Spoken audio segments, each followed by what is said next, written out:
Hey, you guys, welcome to this episode of The Rachel Cruze Show. And today I'm looking at one of your budgets. So I led a class called Financial Peace University, which is our 9-week money course. And I did this a few weeks ago. And I asked my whole group, which was a few hundred people, if they were willing to share their monthly budget with me so I could use it on my show and unpack it and talk about budgeting. And you guys, I had so many volunteers. So many people were like, yes, do mine.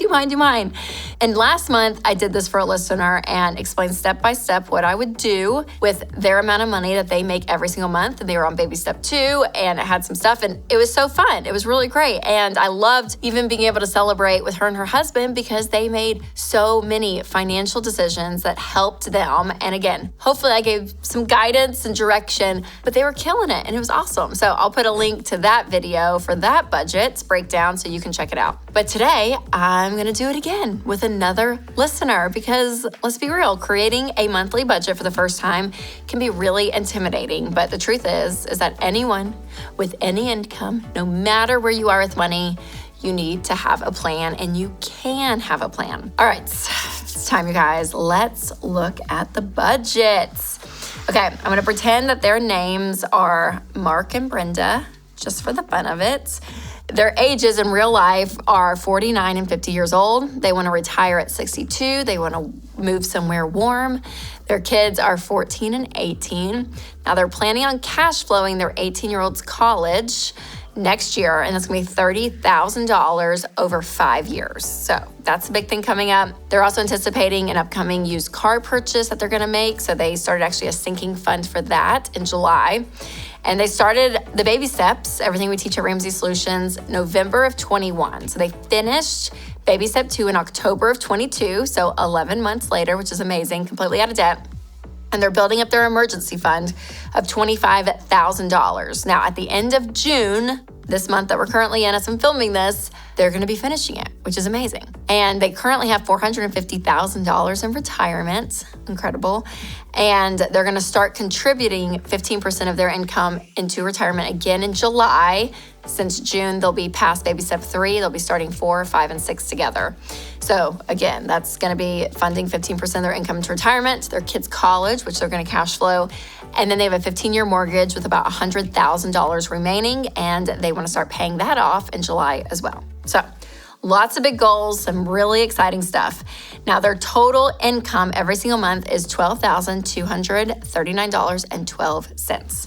Now, again, everyone's income is different, so it's fun to do incomes that, are less than this, more than this, all the things.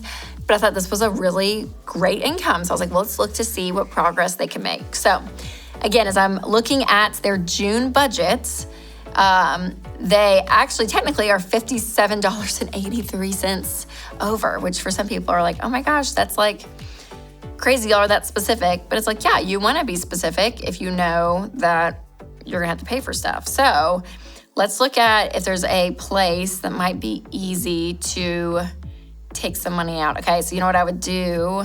The husband and wife money, $400 each. So just to get this to zero, you guys, personally, I would change this. Let's go 5. Let's take some money out here. Did some quick math on the calculator.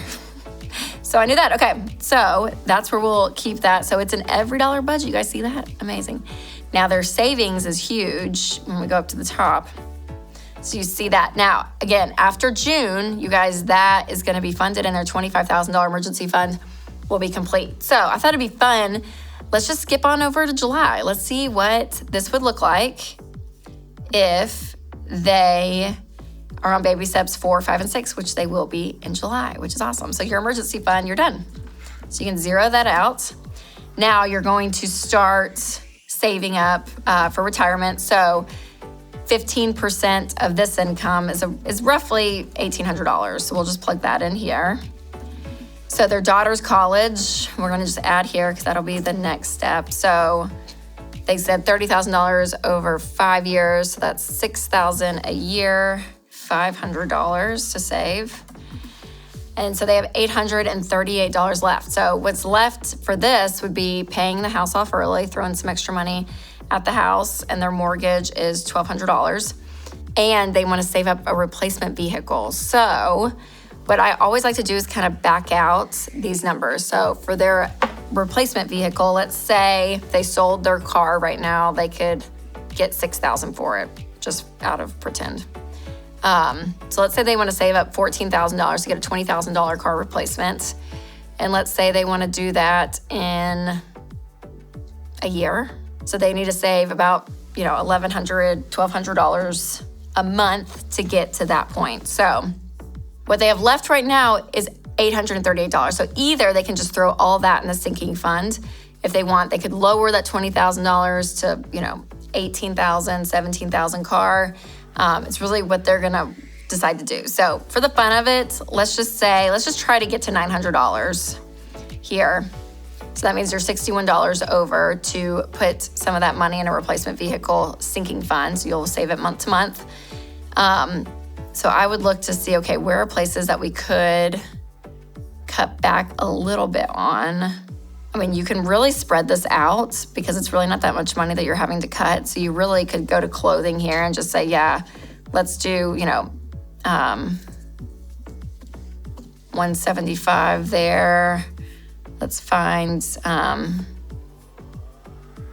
services, Google Drive, Premium Plus, sharing app, Hulu. They have a lot of this stuff. The YouTube family membership and Hulu and Netflix.